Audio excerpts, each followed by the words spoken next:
March 22nd, 2011, Pacific Ocean. The Disney Wonder sails across a dark sky somewhere between Cabo San Lucas and Los Angeles. It's just before dawn. The sea is calm, the ship's lights flicker gently against the water, and nearly 3,000 passengers are asleep.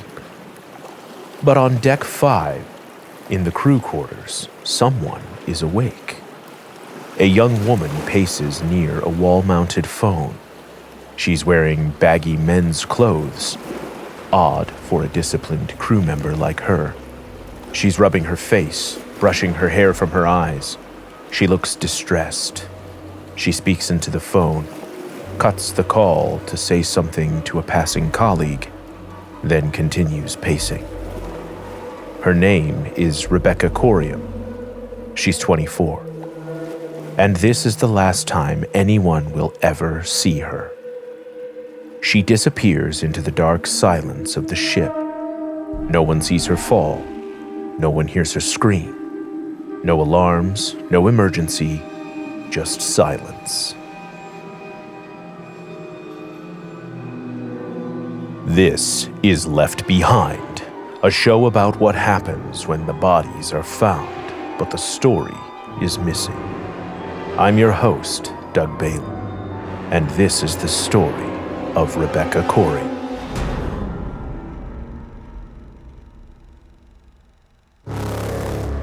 Part 1. A Daughter, a Dreamer.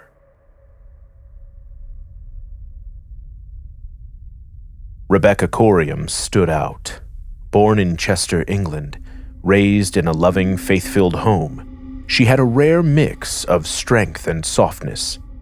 Athletic, empathetic, driven, she listened deeply and helped others find their way. After studying youth and community work, she wanted to make a difference and see the world. Enter the Disney Wonder. As a youth counselor, she worked with kids by day and explored ports by week. Behind the fantasy life was grueling. Tiny cabins, long hours, constant smiles. But Rebecca adapted.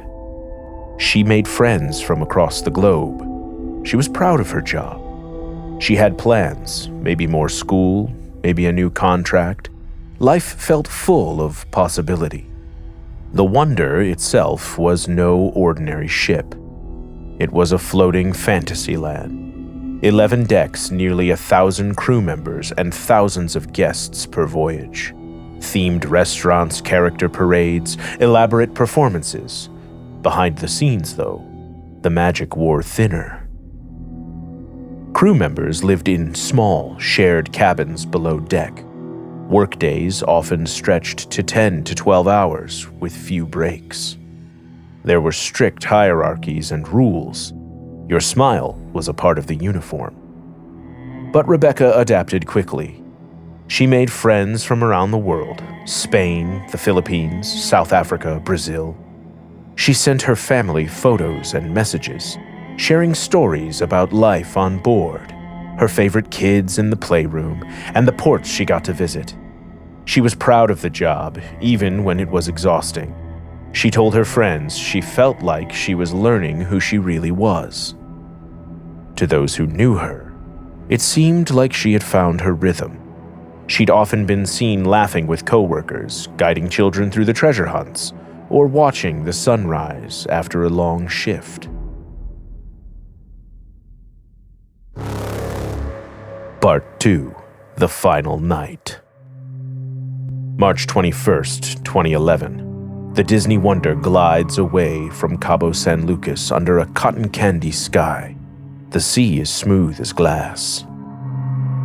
It's the kind of evening that makes you pause. Warm breeze, soft light, and the faint hum of thousands of passengers winding down their day. Couples hold hands along the railings. Children giggle their way toward one last meet and greet. Aboard the cruise, it seemed that everything was perfect. Rebecca was seen by several crew members that evening. She moved through the ship with the same easy grace people were used to. But something was different. It wasn't dramatic. Nothing would have prompted alarm. But her smiles were thinner, her pace a little quicker. A few people said, in retrospect, she seemed distracted. She made conversation with a friend in the gym. Another crew member recalled seeing her alone on the upper deck just after sunset, gazing out at the horizon. They said she looked tired, not physically, but emotionally, like someone carrying something unspoken. When asked how she was doing, she reportedly brushed it off with a casual, "I'm fine," or quickly changed the subject. She had sent a message to her parents earlier that day checking in. It was brief, polite, routine. There was no indication of anything wrong. But as night fell and the decks emptied, something was quietly unraveling. No outburst, no scene, just a series of small, easily missed signals. At 5:45 a.m. the following morning, March 22nd, Rebecca was caught on security camera in the crew corridor near the Deck 5 pool area. She was wearing oversized clothing, an ill-fitting men's t-shirt and basketball shorts. That, too, was off. She was always dressed neatly. She was organized, certainly more prepared in her life than she appeared in that morning's footage. Her behavior seemed wrong, too. Her movements were agitated. She rubbed her face, paced, looked down the hallway, and tucked her hair behind her ears. Her voice, unheard by the camera, seemed urgent as it spoke to someone on the wall-mounted phone in the hallway. Another crew member passed by. Rebecca paused the call, exchanged a few words. No one knows what was said, and then returned to her conversation. A minute later, she hung up. And then she walked out of frame. But it was the last time anyone would see Rebecca Coriam ever again. When she failed to appear for her morning shift in the children's program, her absence was noted immediately. She was punctual, dependable, not the kind of person who overslept or skipped responsibility. Coworkers knocked on her door. No response. They checked the crew areas. Nothing. Her phone went unanswered. Her card key showed no activity. The tension on board was still quiet. Then, hushed concern more than panic. But for those who knew Rebecca, the alarms were already beginning to sound. There was no trace, no message, no explanation. She was gone. Part 3. Disney's Search. By mid-morning, March 22nd, whispers had begun. Crew members were asking one another the same quiet question. Have you seen Rebecca? At first, there was no real panic, just a rising unease. Maybe she'd taken a walk on the deck. Maybe she was ill. Maybe her schedule had changed. But those who knew her best already felt the wrongness in the silence. Rebecca wouldn't vanish. She showed up. She answered messages. She followed protocol. By 11 a.m., the concern had reached her supervisor. When no one could reach her by internal phone, the first cabin check was ordered. Her room was locked from the outside. As expected, crew quarters auto-lock when vacated. Inside, silence. Her bunk neatly made, her uniform untouched. Her cabin mate hadn't seen her since the night before. Everything was in order, except her missing phone. It was around this time that the atmosphere on the ship began to shift, subtly, almost imperceptibly. Word spread through whispers in corridors and over hushed radios. Security officers began reviewing footage from the overnight hours. Crew were quietly instructed to be alert, to check the common areas again. But no formal alert was made to passengers. There was no announcement over the PA, no general notice of a missing person. The magic, after all, had to continue. By late afternoon, the ship's captain made contact with the U.S. Coast Guard, then with Bahamian authorities. The Wonder was registered in the Bahamas, and by maritime law, that meant the Bahamian Maritime Authority had jurisdiction. A formal search was initiated, but not the kind of urgent high-stakes manhunt you might imagine when someone disappears without a trace. It was methodical, procedural, calm. Security teams retraced her last known steps, walking the same hallways, checking cabins, storage rooms, mechanical spaces. CCTV feeds were pulled, reviewed, cataloged. Dogs were not brought in. Lifeboats were not lowered. Divers were not deployed. Rebecca's last known position on the ship, outside the crew pool area on Deck 5, became the unofficial focus of the investigation. Officers lingered there a little longer. They scanned the railings. They noted the angle of the cameras. And then they moved on. The Disney Wonder continued its course. It did not turn back. It did not pause. The passengers remained unaware. The crew carried on. And somewhere within the walls of that massive ship, the clock kept ticking. The sun went down. Another night came, and with it the strange stillness of a mystery no one dared to name aloud. By the time the ship pulled into the port in Los Angeles on March 23rd, less than 48 hours after Rebecca was last seen, her disappearance was already sliding into a different category. Not an accident, not a mistake, an intentionality.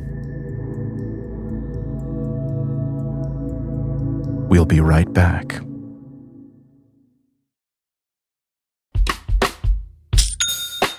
When you think about businesses that are selling through the roof, like Skims or Allbirds, sure, you think about a great product, a cool brand, and great marketing. But an often overlooked secret is actually the businesses behind the business, making selling and for shoppers buying simple. For millions of businesses, that business is Shopify. It's home of ShopPay, the #1 checkout in the world. You can use it to boost conversions up to 50%, meaning way less carts going abandoned and way more sales going through to checkout. Upgrade your business and get the same checkout Allbirds uses. Sign up for your $1 per month trial period at shopify.com/income, all lowercase. Go to shopify.com/income to upgrade your selling today. Shopify.com/income. Shopping is hard. I can never find anything in my size. I don't even know my size. I buy my clothes the same place I buy my groceries. There's a better way. Make it easy with Stitch Fix. Just share your size, style, budget, and done. Your personal stylist sends pieces picked just for you. That was easy. Stitch Fix. Online personal styling for everyone. Free shipping and returns. No subscription required. Get started today at stitchfix.com. Part 4. Who was she talking to? When Rebecca's parents flew to Los Angeles, Disney officials met them and brought them on board the Wonder. They were shown the CCTV footage once. They asked for a copy, and they were denied. Then they were taken to Deck 5 and shown a pair of flip-flops. These were found near the railing, a Disney rep said. The implication was obvious. Rebecca had fallen overboard. But the shoes weren't hers. Wrong size, wrong color. Her friends confirmed she never wore them. The flip-flops, they later learned, were communal, used by crew going to the pool. To Mike and Anne, it felt staged, like someone had placed the shoes there to support a narrative. She jumped or she slipped. But there were no witnesses, no splash, no body, no proof. Just a pair of flip-flops. Perhaps the most chilling mystery is the phone call. The last person to speak to Rebecca remains unidentified. Disney never released the name. Bahamian authorities never disclosed the conversation. Was it a friend? A lover? A supervisor? Rebecca's body language suggested distress, pacing, rubbing her face, folding her arms. Was she threatened? Crying? Breaking up with someone? Reporting something? No one knows. Or rather, someone knows, but they aren't talking. Part 5. Theories. There are 4 major theories about what happened to Rebecca Coriam. 1. Suicide. This is the official theory, never declared but heavily implied. Disney's press release described her as missing at sea. The Bahamian report, never made public, suggested she may have jumped. But her parents reject that entirely. Rebecca had just applied for a new job. She was planning a trip. She talked about coming home. She showed no signs of suicidal ideation. And perhaps most importantly, no one jumps off a cruise ship without being seen or heard. Not at that hour. Not in that location. The area near Deck 5 is sheltered. The railings are high, over 8 feet high. The camera caught her in a hallway, not near an edge. Suicide doesn't fit. 2. An accident. Could she have slipped and fallen? Possibly. But again, the logistics are off. She was last seen inside a corridor, and even if she had exited to the open deck, a fall from there is unlikely. The ship has surveillance, sensors, lifeboat cameras. Nothing caught it. And Disney's logs show no emergency alarms, no splash, no impact. 3. Foul play.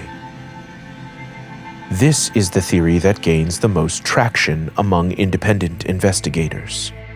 Some believe Rebecca was in a relationship, possibly with a fellow crew member, that turned volatile. Others suggest she witnessed something on board, a fight, an assault, drug use, and that someone wanted her silenced. Her clothes weren't her own. Her mood was unusual. The call was never explained. Could someone have hurt her? Could the body have been hidden, pushed through a maintenance hatch or overboard at a later time? Cruise ships have areas passengers never see, engineering rooms, waste systems. Is it possible her body was disposed of before dawn? It's chilling, but plausible. 4. Cover-up. Even if Rebecca's death was accidental or self-inflicted, the cover-up story remains strong. Disney had every reason to avoid scandal. The cruise industry is image-obsessed. Safety sells. Tragedy does not. If someone on the crew was responsible, or if there was a procedural failure, Disney would be motivated to manage the narrative. And that's exactly what seems to have happened. The Bahamian detectives' investigation was cursory at best. One day, a few interviews, no forensic testing, no subpoenas, no follow-ups. The case was closed. The British government requested further information. Disney declined. The Bahamian government didn't respond. When Parliament in the UK debated the case, several MPs accused Disney of obstructing justice. Rebecca's family met with government officials, journalists, private investigators. Still, nothing moved. The case has been officially closed since 2011. We'll be right back. Welcome back to Left Behind. Part 6. The Family's Fight. Mike and Anne Coriam never gave up. They appeared in newspapers, on television, in front of Parliament. They started a movement to hold cruise lines accountable for missing persons cases. In 2011, journalist John Ronson boarded the Wonder to retrace Rebecca's last hours. He interviewed crew. He stood at the phone where she was last seen. He published a long piece for The Guardian, and it raised even more questions. One crew member told him they were warned not to speak about Rebecca's disappearance. Another said Disney executives arrived immediately after she was reported missing and took control of the situation. And yet, a decade later, Rebecca's family still has no answers, only questions. Cruise ships operate under a patchwork of international laws.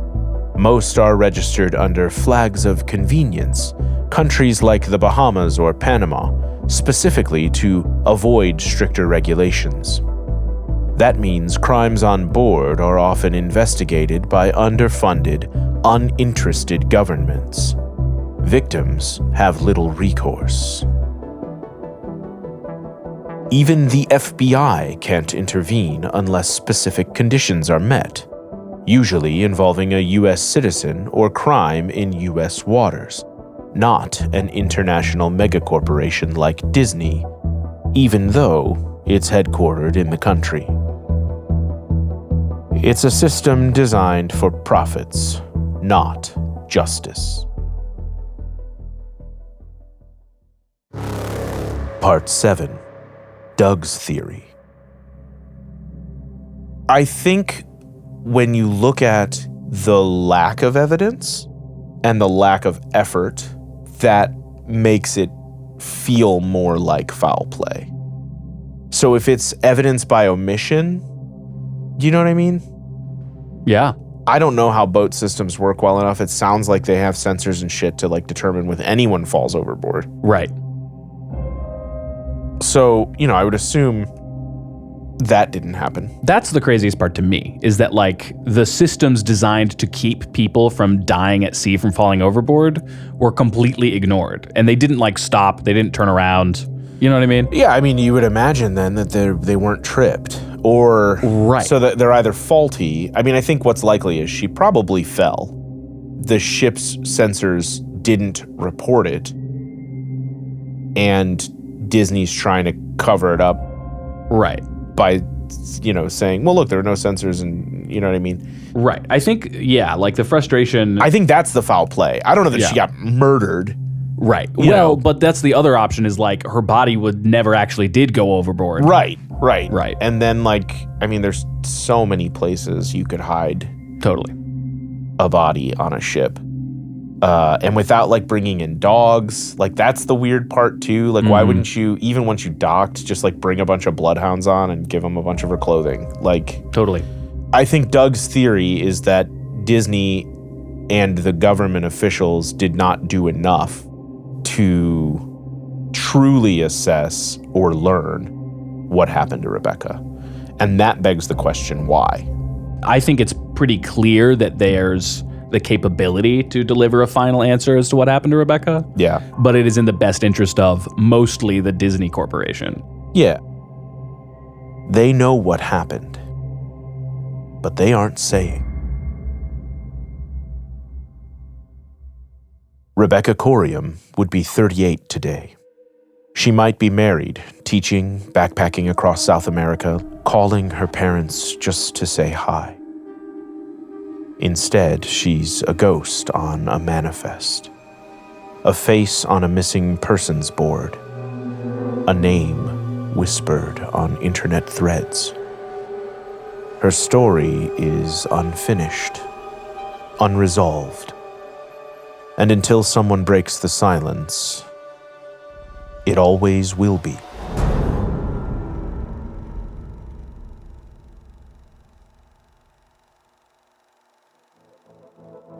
This has been Left Behind, a podcast from the Disturbed team at Killer Podcasts. I'm Doug Bailey. Our lead producer is Noah Fouts, audio engineer and sound design Nathan Corson. If you like what you hear, consider supporting us on Patreon to get exclusive content and early and ad-free episodes.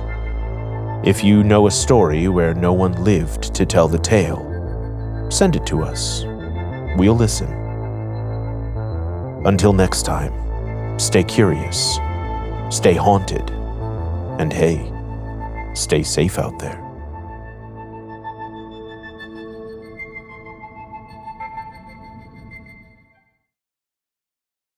Hello, listeners. We're committed to making scary good podcasts for you to enjoy. With the lineup expanding to twice a week and new shows and formats coming your way, we want to make sure we're giving you exactly the horror you're listening for. We created a survey to gather feedback about the show and to learn more about you as a listener to make the best Disturbed that we can. Interested? Go to theshowsurvey.com/disturbed to take the quick, anonymous survey and be entered into a drawing for a $100 Amazon gift card. Again, that's theshowsurvey.com/disturbed. Every week, we'll select a different winner for participating. And hey, thanks.